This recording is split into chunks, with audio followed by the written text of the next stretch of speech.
रहमतुल्लाहि व बरकातुहू।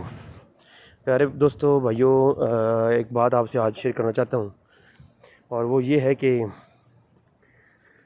आप लोग जानते हैं मेरे बारे में कि मैं पिछले 3-4 सालों से हनफियत के ऊपर काम कर रहा हूँ और जो हनफियों की 2 शाखें हैं, देवबंदी और बरेलवी, तो इनके दरमियान में मैं इत्तेहाद की कोशिश करता रहा हूँ। और लेकिन कुछ ऐसी चीज़ें हैं जो जनाब जिनके पास इल्मी तौर पर वो लूले लंगड़े होते हैं और फिर वो अपनी पोस्टों में पोस्टें करते हैं। ऐसी पोस्टें जिनसे इंतशार फैलता है, हालांकि उन पोस्टों के अंदर वो ना उनको ख़ुद भी नहीं पता होता कि ये पोस्ट किसी गैर मुस्लिम ने बनाई होगी और तुम तक पहुंची है, तुमने आगे अपलोड कर दी। तो आजकल एक हमारे भाई हैं जिनका व्हाट्सएप से मेरा रब्ता हुआ था, हमारे अपने इलाके के एरिए के हैं और मैं काफ़ी बाशऊर समझता था उनको, और वो इस तरह के हरकतें कर रहे हैं कि मुझे मजबूर कर रहे हैं कि मैं जो फोर्स रद्दे कादियानियत और रद्द रफजियत के ऊपर लगा रहा हूँ और मेहनत कर रहा हूँ रद्द में, कल को वो खंजर ले करके, वो तलवारें ले करके मैं देवबंदियों के ख़िलाफ़ खड़ा हो जाऊँ। और फिर दिल में तो तकलीफ़ होती है, दर्द होता है कि यार हम लोग क्या कर रहे हैं और ये लोग क्या कर रहे हैं। हम लोग जो है इत्तेहाद की बात कर रहे हैं और ये लोग जो है इस तरह की हरकतें करते हैं। फिर गुस्सा आता है, फिर रद्द करने का दिल करता है, जवाब देने का दिल करता है, और जवाब देने का किसको हक़ नहीं है और किसके पास दलाइल नहीं है। अच्छा, ये मुज़म्मिल भाई हैं जी। आखिरी बार यानी मैं अपनी ज़ब्त सब्र की उस इंतहा दर्जे तक पहुंच चुका हूं कि अगर इस बंदे ने ये हरकतें ना छोड़ी तो फिर मैं इसकी औकात उनके उलमा किताबों से, आप जानते हैं हम तनकीद भी करते हैं तो सूरी तौर पर करते हैं। हम किसी का रद्द करते हैं तो ऐसी पोस्ट बना करके नहीं करते, इल्मी तौर पे करते हैं, किताबों से करते हैं। हम फिर वो दिखाएंगे जो उनके उलमा लिखा है कि वह जो माँ के साथ ज़िना करना भी जायज़ है अक्ली दलील की बुनियाद पर। हम फिर वो दिखाएंगे जो अकाबरीन जो है वो खानकाहों पे जा कर के ना करवाइयाँ करते रहे, किताबों में मौजूद है। हमारे तो ये दिखाते हैं ना कि मंदिर में जाते हैं, ये वो हमारे यहाँ किताबों में उन किताबों से हम दिखाएंगे। लेकिन फ़िलहाल वो ये है कि मैं चूँकि इत्तेहाद में और काम कर रहा हूँ और मेरे कसीर तादाद में मेरी मोहब्बत करने वाले मुझसे देवबंदी हज़रात हैं, तो मैं नहीं चाहता कि उनका दिल भी दुखे। तो ये पैगाम छोड़ रहा हूँ जनाब, ये मुज़म्मिल साहब के लिए उन्होंने ये पोस्ट बनाई कि हिंदू मज़हब और बरेलवी मज़हब में मुमासलत। पहली बात तो ये है कि ये जो देवबंदी हैं मुज़म्मिल भाई, इनको इल्म नहीं है कि इनके एक बड़े तबका जमात देवबंद ने बरेलवियों को काफिर नहीं कहा बल्कि मुसलमान कहा है, हत्ता कि आला हज़रत को भी उन्होंने मुसलमान लिखा है। तो जब उलमा कह रहे हैं कि वो मुस्लिम है और वो काफिर नहीं है, और एक बंदा उनको हिंदुओं से यानी काफिरों की तशबीह दे, तो जो काफिर ना हो उसको जो काफिर कहे उसके बारे में हुक्म क्या है। अब हुक्म तो सब लोग जानते हैं ना, सही मुस्लिम की हदीस है, जिस किसी ने भी किसी मुस्लिम को, किसी मोमिन को मुशरिक कहा, काफिर कहा, तो वो जो है वो उसको फतवा उस तरफ लौट के आएगा अगर वो ना हुआ तो। अब दो तरीके हैं, या तो मुज़म्मिल साहब जो है ये हिंदुओं से तशबीह दे करके बरेलवियों को काफिर कह रहे हैं या मुशरिक कह रहे हैं, तो या तो फिर ये सच्चे हैं और उनके उलमा झूठे थे, और जिन्होंने मुशरिक को मुशरिक नहीं कहा फिर वो फतवे की जद में है कि हिंदुओं के साथ तशबीह देने वाला फ़िरका बरेलवी, उनको मुसलमान कहा है उलमा देवबंद ने। अच्छा, अब जो है उलमा देवबंद ने तो कहा जी मुसलमान है, ये कहता है जी मुशरिक है। अब जो काफिर वो हैं या ये हैं, या ये ठीक है या वो गलत ठीक है।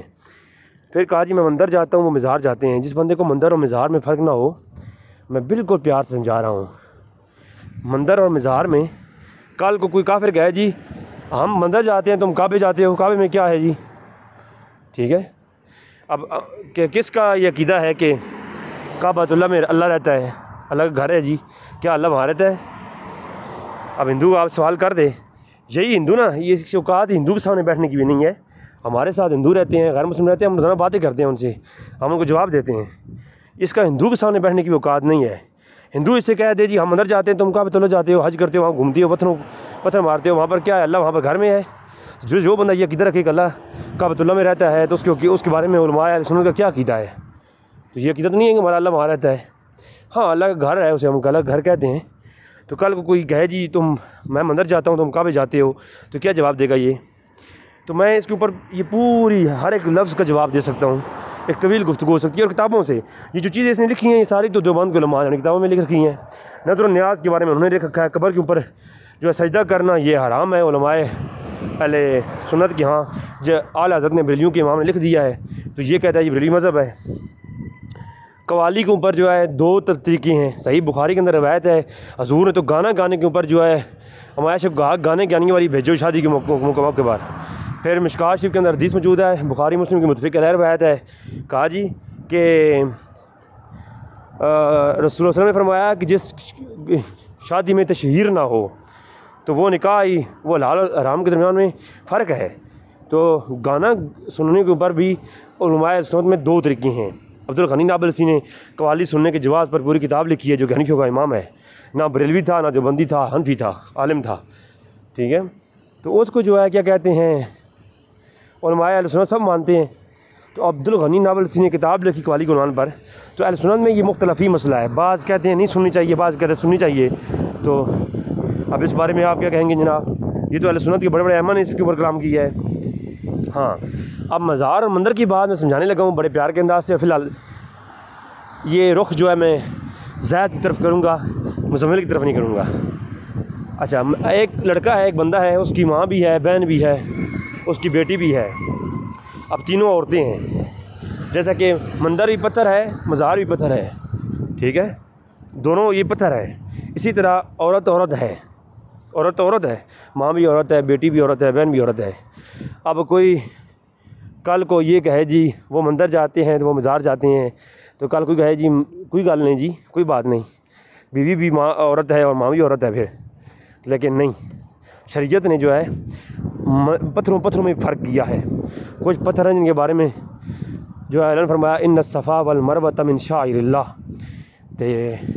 कुछ वत्तखिज़ु फ़ी मक़ाम इब्राहीम मुसल्ला। कुछ पत्थर हैं जिनका मकाम कुछ और है सब पत्थर, और कुछ मंदिर के पत्थर हैं उनका मकाम कुछ और है। लिहाजा इन चीज़ों को समझना चाहिए। जिस तरह बीवी का मकाम कुछ और है, माँ का कुछ और है, दोनों ही औरतें, ठीक है। अब माँ के करीब जाएगा तो गुनाह मिलेगा, बीवी के करीब जाएगा तो फिर वो हलाल है तुम्हारे लिए। इसी तरह मंदिर में जाएगा तो तुम्हें गलत है तो गलत हो तुम। हाँ, मज़ार में जाओगे तो मज़ार के ऊपर जाने में कब्र का हजूर ने फरमाया कि बल्कि इब्न माजा के अंदर पूरा बाप है कि ज़ियारत कबूर का, वो आप ज़रा पढ़ लीजिए, उसके बारे में मालूम हो जाएगा, ठीक है। तो फिर जो है इमाम शाफी रहमहुल्लाह जा कर के इमाम अबू हनीफा की कब्र पर जाया करते थे। बुखारा के लोग बुखारी की कब्र पर आया करते थे। सैरुल अनुबलाग के अंदर मौलाना ज़बी ने कई वाक़यात कब्र की जाने लिखे हैं। उसका मतलब क्या हुआ कि वो सारे के सारे जो है हिंदू थे, नऊज़ बिल्लाह मिन ज़ालिक। आज बिलाल बिन हरस अल-मिज़नी इब्न हजर ने फ़तह बारी के अंदर सही सनद के साथ रवायत किया, इब्न अबी शैबा के अंदर सही सनद के साथ मौजूद है। और बिलाल बिन हरस अल-मिज़नी जो शाम से गए हजूर की कब्र अनवर पर, तो जा कर के वहाँ अपना जो है सर ज़मीन पर रख दिया, तो क्या फिर वो उलमा फरमाए क्या हुक्म लगाओगे? तो ये चीज़ें इस तरह की ना किया करें। अल्लाह तबारक व तआला से दुआ है कि रब्बुल आलमीन हक़ जाने की तौफ़ीक़ अता फ़रमाए। व मा अलैना इल्लल बलागुल मुबीन।